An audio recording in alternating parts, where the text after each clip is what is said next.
আসসালামু আলাইকুম প্রিয় শিক্ষার্থী বন্ধুরা, কেমন আছেন আপনারা সবাই? আশা করি অনেক অনেক ভালো আছেন। আজকের লেকচার হচ্ছে আপনাদের ভূগোলের জ্ঞানমূলক প্রশ্ন উত্তর নিয়ে। আপনারা অবশ্যই জানেন ভূগোল একটু টাফ বিষয়।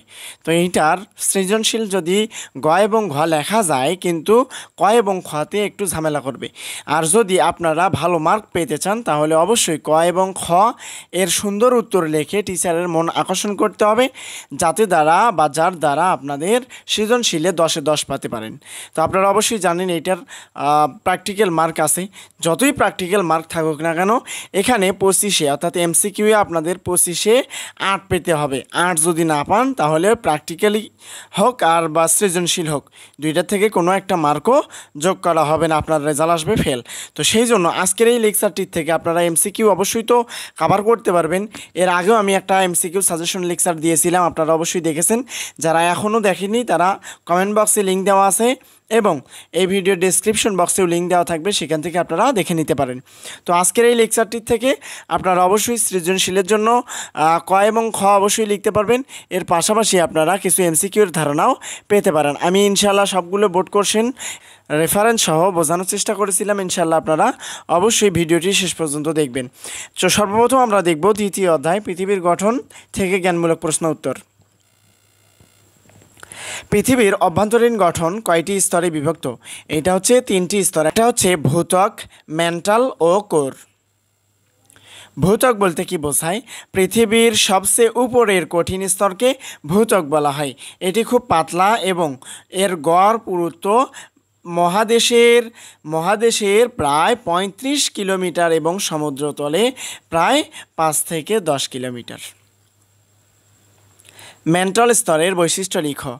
ম্যান্টল স্তরের বৈশিষ্ট্য হচ্ছে এটি ভূত্বকের নিচে অবস্থিত, পুরুত্ব প্রায় 2900 কিলোমিটার। এখানে সিলিকন ও ম্যাগনেসিয়াম সমৃদ্ধ খনিজ বেশি অর্ধতরল অবস্থা থাকে। কোর বলতে কি বোঝায়? পৃথিবীর সবচেয়ে গভীর এবং কেন্দ্রীয় স্তরকে কোর বলা হয়। এটি লোহা ও নিকেল দ্বারা গঠিত এবং প্রধানত দুটি অংশে বিভক্ত। এটার বাহিরে তরল এবং এর ভিতরে কঠিন। লিথোস্ফিয়ার কি? লিথোস্ফিয়ার হচ্ছে ভূত্বক এবং ম্যান্টলের উপরে কঠিন স্তরকে লিথোস্ফিয়ার বলা হয়। স্থনোস্ফিয়ার কি? এটা হচ্ছে ম্যান্টলের উপরের নমনীয় নরম স্তরকে বলা হয়। মহাদেশীয় ভূত্বক ও মহাসাগরীয় ভূত্বকের পার্থক্য কি? মহাদেশীয় ভূত্বক পুরু হচ্ছে 35 কিলোমিটার গ্রানাইটিক, আর একটা হচ্ছে মহাসাগরীয় ভূত্বক পাতলা প্রায় 5 থেকে 10 কিলোমিটার। এটা হচ্ছে ব্যাসাল্টিক।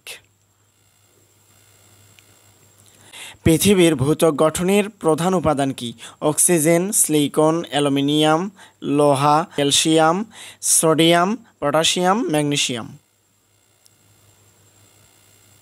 টেকটোনিয়াম প্লেট কি? টেকটোনিয়াম প্লেট হচ্ছে লিথোস্ফিয়ারের বড় বড় ভাঙ্গা অংশগুলোকে বলা হয়। এগুলো স্থনোস্ফিয়ারের উপরে ভেসে থাকে এবং স্থানান্তরিত হয়। কোরে তাপের উপাদান কি? এইটা হচ্ছে রেডিও অ্যাক্টিভ খনিজের ক্ষয় এবং অভ্যন্তরীণ চাপের সৃষ্টিতাপ। ভূত্বক সবচেয়ে বেশি পুরু কোথায়? এইটা হচ্ছে হিমালয় বা পর্বত অঞ্চলে। পৃথিবীর গঠন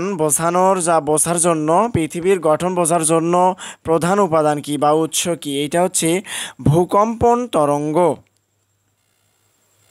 শিয়াল ও সীমা কি? শিয়াল হচ্ছে ভূত্বকের উপরের স্তর সিলিকা এবং অ্যালুমিনিয়াম দ্বারা গঠিত, আর সীমা হচ্ছে ভূত্বকের নিচের স্তর সিলিকা ও ম্যাগনেসিয়াম দ্বারা গঠিত। পৃথিবীর ভূত্বকের পুরুত্ব হচ্ছে প্রায় 30 থেকে 35। কোরের প্রধান উপাদান হচ্ছে লোহা এবং নিকেল।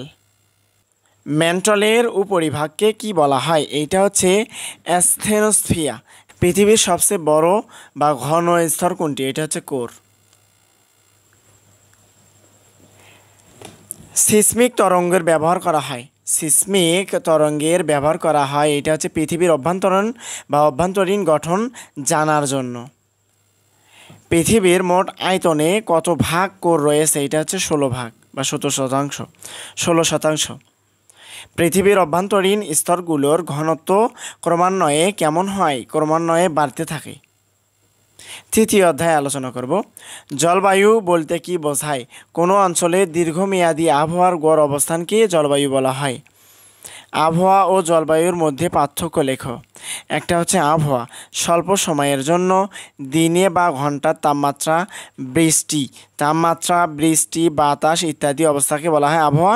এবং জলবায়ু হচ্ছে দীর্ঘ সময়ের জন্য 30 বছরের বেশি কোনো স্থানে আবহাওয়ার গড় অবস্থানকে বলা হয় জলবায়ু।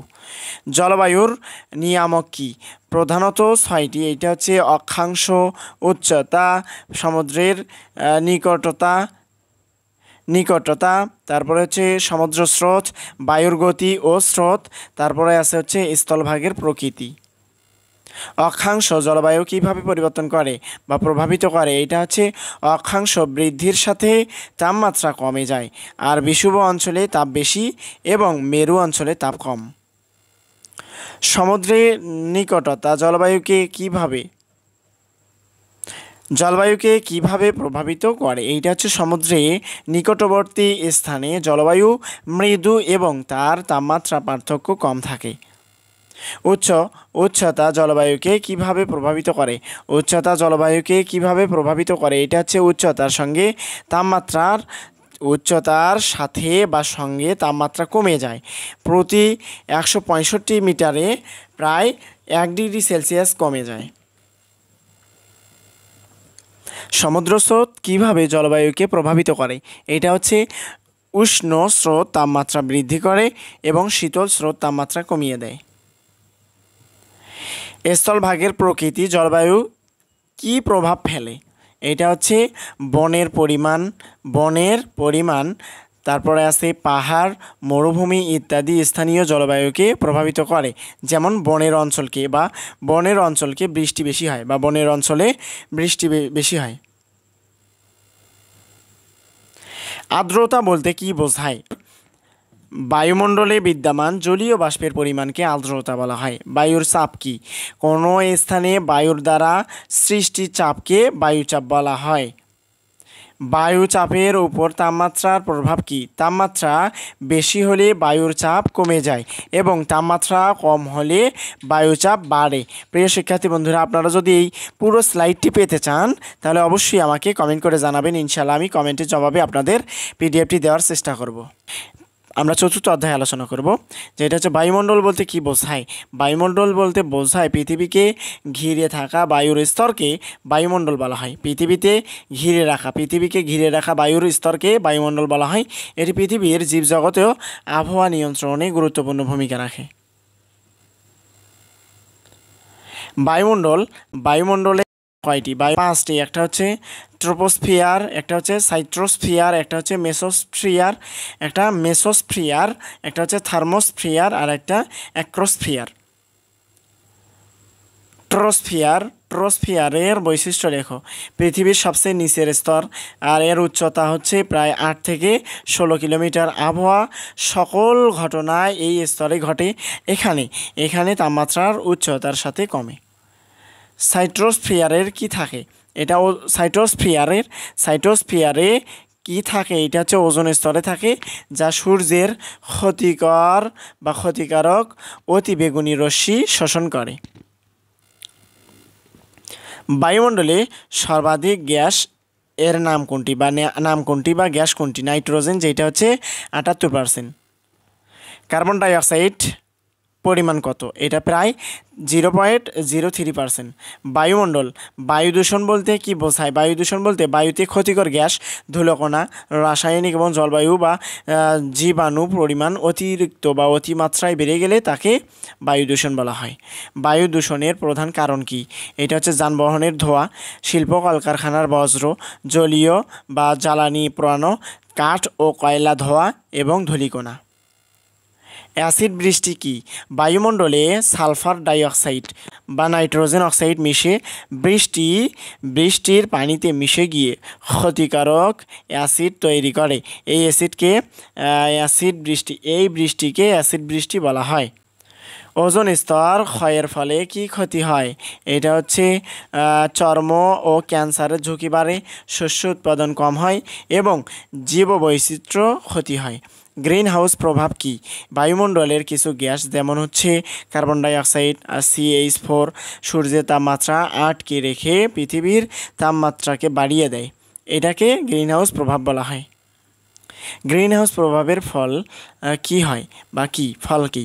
এটা হচ্ছে গ্লোবাল ওয়ার্মিং বা বৈশ্বিক উষ্ণতা বৃদ্ধি, তারপরে হচ্ছে সমুদ্রপৃষ্ঠের উচ্চতা বৃদ্ধি, তারপরে হিমবাহ গলিয়ে যাওয়া, প্রাকৃতিক দুর্যোগ বৃদ্ধি পাওয়া। বায়ুদূষণ কমানোর উপায় কি?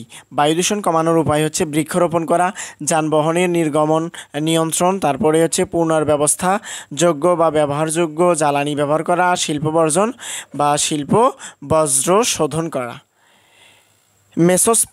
মেসোস্ফিয়ারের বৈশিষ্ট্য কি? মেসোস্ফিয়ারের বৈশিষ্ট্য হচ্ছে উচ্চতা প্রায় 50 থেকে 80 কিলোমিটার, এখানে তাপমাত্রা অনেক কম এবং উল্কা পুড়ে যায়।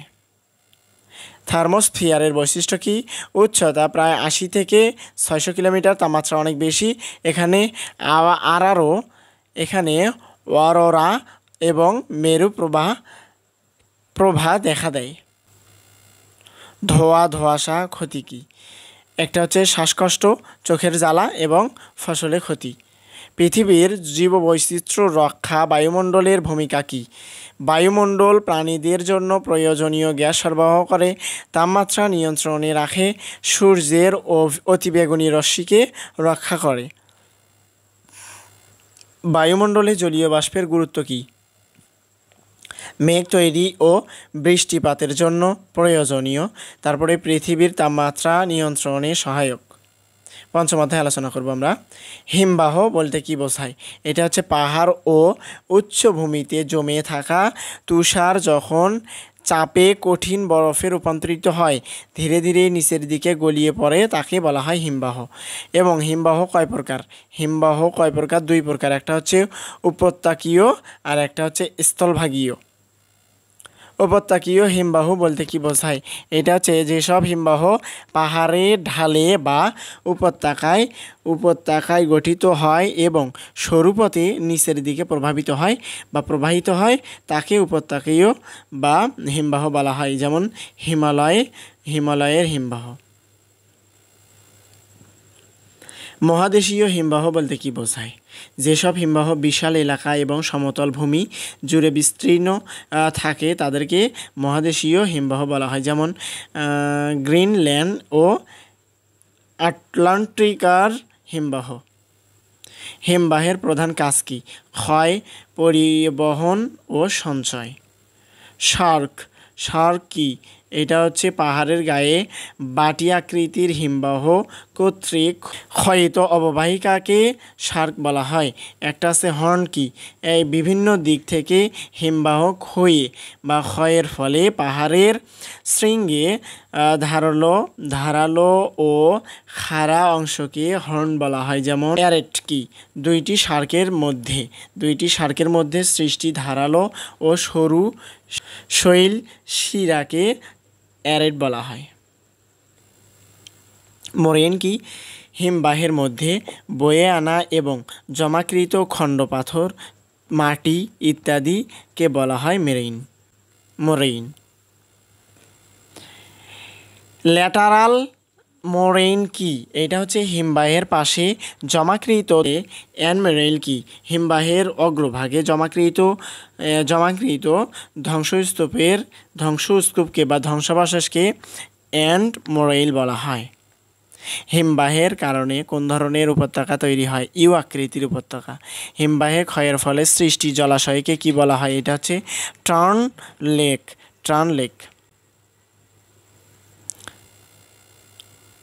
ফিয়র্ড বলতে কি বোঝায়? হিমবাহ কর্তৃক ক্ষয়িত উপত্যকায় সমুদ্রের পানি ঢুকে যাওয়ার ফলে গঠিত সরু ও গভীর উপসাগরকে ফিয়র্ড বলা হয়। উদাহরণ হিমবাহ অঞ্চলে জলবায়ুর বৈশিষ্ট্য কী? তাপমাত্রা খুব কম, বরফ ও তুষার আচ্ছাদিত এবং বৃষ্টিপাত কম। হিমবাহ অঞ্চলে জৈব বৈচিত্র্য কেমন? জীববৈচিত্র্য খুব সীমিত, নির্দিষ্ট কিছু শৈবাল এবং লাইকেন দেখা যায়। হিমবাহ অঞ্চল কোন কাজে ব্যবহার করা হয়? একটা হচ্ছে জলবিদ্যুৎ উৎপাদন, পর্যটন শিল্প এবং বৈজ্ঞানিক গবেষণা। হিমবাহ সৃষ্টি ইউ আকৃতির উপত্যকার বৈশিষ্ট্য কী? এইটা হচ্ছে প্রশান্ত ও সমতল তলদেশে খাড়া পার্শ্ব এবং গ্লেশিয়াল লেক থাকতে পারে। ষষ্ঠ অধ্যায় জলবায়ু অঞ্চল। জলবায়ু অঞ্চল বলতে কি বোঝায়? বিশ্বের বিভিন্ন স্থানে দীর্ঘমেয়াদী আবহাওয়ার গড় বৈশিষ্ট্যর ভিত্তিতে বিভক্ত অংশকে জলীয় বাষ্প অঞ্চল বা জলবায়ু অঞ্চল বলা হয়। কে প্রথম জলবায়ুর ভিত্তি অঞ্চল ভাগ করেছিলেন? ইনি হচ্ছে জার্মান বিজ্ঞানী ভ্লাদিমির কোপেন কত প্রকার জলবায়ু অঞ্চল নির্ধারণ করেছেন? 5 প্রকার। একটা হচ্ছে গ্রীষ্মমণ্ডলীয়, একটা আছে শুষ্ক, একটা আছে উষ্ণমণ্ডলীয় আর একটা আছে শীতল এবং মেরু। গ্রীষ্মমণ্ডলীয় জলবায়ুর বৈশিষ্ট্য কী? এটা হচ্ছে সারা বছর উষ্ণ তাপমাত্রা, বৃষ্টিপাত বেশি এবং উদাহরণস্বরূপ দেওয়া আছে অ্যামাজন অববাহিকা। শুষ্ক জলবায়ুর বৈশিষ্ট্য কী? বৃষ্টিপাত কম, দিন ও রাতে তাপমাত্রা পার্থক্য বেশি, উদাহরণ সাহারা আর থর মরুভূমি। উষ্ণমণ্ডলীয় জলবায়ুর বৈশিষ্ট্য কী? এটা হচ্ছে চর ঋতুর স্পষ্টতা, একটা আছে শীত ও গ্রীষ্ম স্পষ্টভাবে পৃথক, উদাহরণ ভূমধ্যসাগরীয় অঞ্চল। মেরু অঞ্চলের বৈশিষ্ট্য কী? মেরু জলবায়ুর বৈশিষ্ট্য কী? সারা বছর তাপমাত্রা খুব কম, বরফে ঢাকা, উদাহরণ আটলান্টিক মহাসাগর বা আটলান্টিক বোঝায়। জলবায়ু পরিবর্তন বলতে কি বোঝায়? দীর্ঘমেয়াদী পৃথিবীর গড় আবহাওয়া প্যাটার্নের পরিবর্তনকে আবহাওয়া বা জলবায়ু পরিবর্তন বলা হয়। জলবায়ু পরিবর্তনের প্রধান কারণ কি? এটা হচ্ছে গ্রিনহাউস বৃদ্ধি বা গ্যাসের বৃদ্ধি, বনভূমি নির্ধারণ, শিল্পায়ন ও নগরায়ন। তারপরে আছে হচ্ছে জীবাশ্ম জ্বালানির ব্যবহার। গ্রিনহাউস গ্যাস বলতে কি বোঝায়? যে গ্যাস বায়ুমণ্ডলে তাপ শোষণ করে পৃথিবীর তাপমাত্রা বাড়িয়ে দেয়, সেটা যেমন দেওয়া আছে কার্বন ডাই অক্সাইড। অষ্টম অধ্যায় সমুদ্র স্রোত বলতে কি বোঝায়? সমুদ্র স্রোত বলতে বোঝায় সমুদ্রের জলাধার নিয়মিত এবং স্থানীয় গতিকে সমুদ্র স্রোত বলা হয়। সমুদ্র স্রোত কয় প্রকার? 2 প্রকার। একটা হচ্ছে উষ্ণ এবং শীতল। উষ্ণ স্রোত বলতে কি বোঝায়?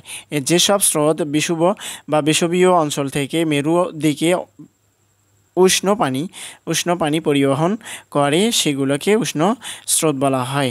তারপর শীতল স্রোত, যে স্রোত মেরু অঞ্চল থেকে বিষুবীয় অঞ্চলের দিকে শীতল পানি পরিবহন করে তাকে বলা হয় শীতল স্রোত। তারপরে আছে সমুদ্রপৃষ্ঠের উৎস কী? একটা আছে বায়ুর প্রবাহ, পৃথিবীর ঘূর্ণয়ন, লবণাক্ততার পার্থক্য, তাপমাত্রার পার্থক্য। গলফ স্ট্রিম কোথায় দেখা যায়? এটা হচ্ছে উত্তর আটলান্টিক মহাসাগরে দেখা যায়। তারপরে আছে হচ্ছে সমুদ্রপৃষ্ঠের প্রভাব কী? এটা উপকূলীয় অঞ্চলে জলবায়ুর পরিবর্তন কমায়। তারপরে মৎস্য শিল্পের সহায়ক। তারপরে আছে হচ্ছে নাগরিকদের জন্য গুরুত্বপূর্ণ। জোয়ার ভাটা বলতে কি বোঝায়? পৃথিবীর সাগর, উপসাগর, মহাসাগর পানির নিয়মিত উচ্চতা এবং নিম্নতা ওঠানামাকে জোয়ার ভাটা বলা হয়। জোয়ার ভাটার প্রধান কারণ কি? এটা হচ্ছে চন্দ্রের আকর্ষণ শক্তি এবং সূর্যের আকর্ষণ শক্তি। দৈনিক কয়টি জোয়ার হয়? এটা হচ্ছে 2টি। করব ব্যবহারিক দশম অধ্যায়, যেটা হচ্ছে মানচিত্র বলতে কি বোঝায়? পৃথিবীর পূর্ণ এবং আংশিক স্থানগুলোকে বা স্থান ভাগকে ছোট এবং সমতল আকারের চিত্রকে মানচিত্র বলা হয়। স্কেল বলতে কি বোঝায়? মানচিত্রের দূরত্ব এবং প্রভৃতি দূরত্বের অনুপাতকে স্কেল বলা হয়। স্কেল প্রধানত 2 প্রকার বা 3 প্রকার। একটা হচ্ছে সংখ্যা স্কেল, রেখা স্কেল এবং বর্ণনামূলক স্কেল। সংখ্যা স্কেল কি? যেখানে অনুপাত আকারে প্রকাশ করা হয়, যেমন এই যেটা উদাহরণ দেখতে পারতেছেন। রেখা স্কেল কি? একটি সরল রেখার উপর নির্দিষ্ট মাপের ভাগ করে স্কেল দেখানো হয়। এটি দৃশ্যত বোঝানো বা বোঝাতে সহজ। বর্ণনামূলক স্কেল কি? যেখানে দূরত্ব কথায় প্রকাশ করা হয়, যেমন 1 সেমি বা 1 কিলোমিটার, এরকম কিছু বিষয়। মানচিত্রে দিক নির্দেশক কেন গুরুত্বপূর্ণ? এটা হচ্ছে দেখেন, পথ ও স্থানের সঠিক অবস্থান নির্দেশ করে বা নির্দেশে সহায়ক। তারপরে আছে লেজেন্ড বা প্রতীক কি? মানচিত্রের বিভিন্ন ভৌগোলিক উপাদান বোঝানোর জন্য ব্যবহৃত চিত্র বা প্রতীক সমূহকে লেজেন্ড বলা হয়। রেলওয়ে লাইন দেখানোর জন্য কোন প্রতীক ব্যবহার করা হয়? দুইটি সমান্তরাল কালো রেখা, মাঝখানে ছোট আড়াআড়ি দাগ। নদীর প্রবাহের দিক নির্ধারণ করা যায় কিভাবে? কন্ট্রোল লাইনের সাহায্যে। নদী সর্বনিম্ন উচ্চতার দিকে প্রভাবিত হয়। প্রিয় শিক্ষার্থী বন্ধুরা, এই ছিল আজকের আয়োজন। আশা করা যায় সম্পূর্ণ ভিডিওটি আপনারা মনোযোগ দিয়ে দেখছেন। আশা করা যায় এখান থেকে আপনারা 100% 7টা তো আপনাদের সৃজনশীল থাকবে, 7টাতেই ক খ আপনারা কমন পাবেন এবং সুন্দরভাবে 5টা সৃজনশীল ভালো করে লিখে আসতে পারবেন। আপনারা যারা এখনও আমার এমসিকিউ সাজেশনটি দেখেননি, তারা অবশ্যই স্ক্রিনে দেখতে পাচ্ছেন, স্ক্রিনে শো করতেছে, এখান থেকে দেখে আসতে পারেন। প্রিয় শিক্ষার্থী বন্ধুরা, এই ছিল আজকের আয়োজন। দেখা হবে আবারও নতুন কোনো আপডেট বা সাজেশন নিয়ে। সেই পর্যন্ত সকলেই সুস্থ থাকেন, ভালো থাকেন এবং ভিডিও সম্পর্কে অবশ্যই মন্তব্য করে চলে যাবেন। আল্লাহ হাফেজ। আসসালামু আলাইকুম রহমতুল্লাহ।